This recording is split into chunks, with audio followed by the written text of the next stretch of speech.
उन्होंने कहा है कि कांग्रेस में मुख्यमंत्री का पद कम से कम 500 करोड़ रुपए अटैची में आप दें, उसके बगैर संभव नहीं है। और कांग्रेस में आरोप पहली बार नहीं लगा है। इससे पहले भी कांग्रेस की वरिष्ठ नेता मार्गरेट अल्वा ने अपनी किताब करेज एंड कमिटमेंट में लिखा था कि 2008 के कर्नाटक विधानसभा चुनावों में सारी सीटों की बोली लग रही थी, यानी जो जितना पैसा दे सकता है उनकी नीलामी ऐसी हो रही थी। अतः यह स्पष्ट है कि भ्रष्टाचार में आकंठ डूबी कांग्रेस के अंदर भ्रष्टाचार का रोग अब पार्टी के अंदर तक भी इस सीमा तक पहुंच गया है कि देश की जनता को बहुत सावधान रहना चाहिए कि ये लोग पार्टी के अंदर भी लोकतंत्र के दुश्मन हैं और पार्टी के बाहर भी लोकतंत्र के दुश्मन हैं। और इन लोगों के हाथ में न देश का संविधान सुरक्षित है, न पार्टी का संविधान सुरक्षित है। अतः मैं कांग्रेस पार्टी से यह पूछना चाहता हूं कि आप अपने ऊपर लगे भ्रष्टाचार के तथ्यात्मक आरोपों से, जो न्यायालय की प्रक्रिया से चल रहे हैं, उसमें अपने को मासूम साबित करने का जो बचाव करने का प्रयास करते हैं, पार्टी के अंदर आपके नेताओं की जुबानी, आपके भ्रष्टाचार की कहानी उसे पूरी तरीके से बेनकाब कर रही है।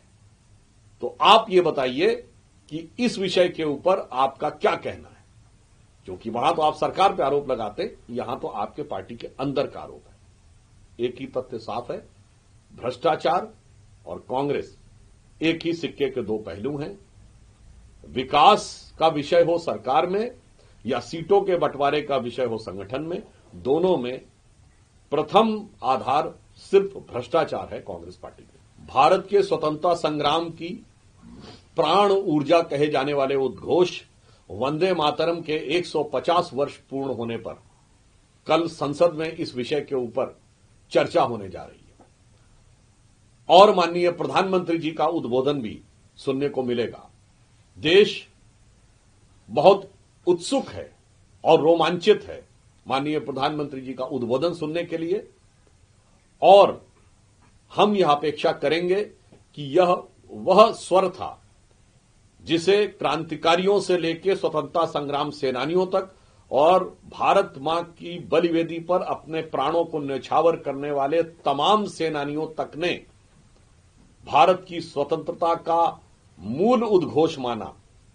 यद्यपि वह कट्टरपंथी राजनीति की बलिवेदी पर कटकर उसका हिस्सा आधा कटकर अलग हो गया, परंतु 19वीं सेंचुरी के लास्ट क्वार्टर, अंतिम चतुर्थांश में लिखा गया यह वंदे मातरम आज 21st सेंचुरी के फर्स्ट क्वार्टर, 21वीं सदी के प्रथम चतुर्थांश में निश्चित रूप से देश के युवाओं को वही ऊर्जा, वही प्रेरणा देगा जो स्वतंत्रता संग्राम के समय थी। तब लड़ाई स्वतंत्रता, राजनीतिक स्वतंत्रता के लिए थी, अब लड़ाई सामाजिक और सांस्कृतिक स्वतंत्रता के लिए है। तो मैं यह अपेक्षा करता हूं कि पूर्व में इतिहास में जो गलतियां हुई थी उन्हें छोड़कर, दलगत भावना से ऊपर उठकर, कट्टरपंथी विचारों और वोटों की परवाह न करते हुए सभी दल सामूहिक रूप से इस वंदे मातरम के 150वें वर्ष पूर्ण होने के इस आयोजन में अपने अपने विचार व्यक्त करें और राष्ट्र के विकास और राष्ट्र की एकता की भावना को और अधिक मजबूत करें। इसलिए आज पूरा देश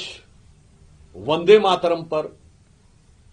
इस भावना के साथ उठकर खड़ा हुआ है कि भारत मां अंगड़ाई लेती सुप्त चेतना जाग रही, भारत मां अंगड़ाई लेती सुप्त चेतना जाग रही, ऋषि मुनियों की देवधरा फिर अपना रूप संवार रही।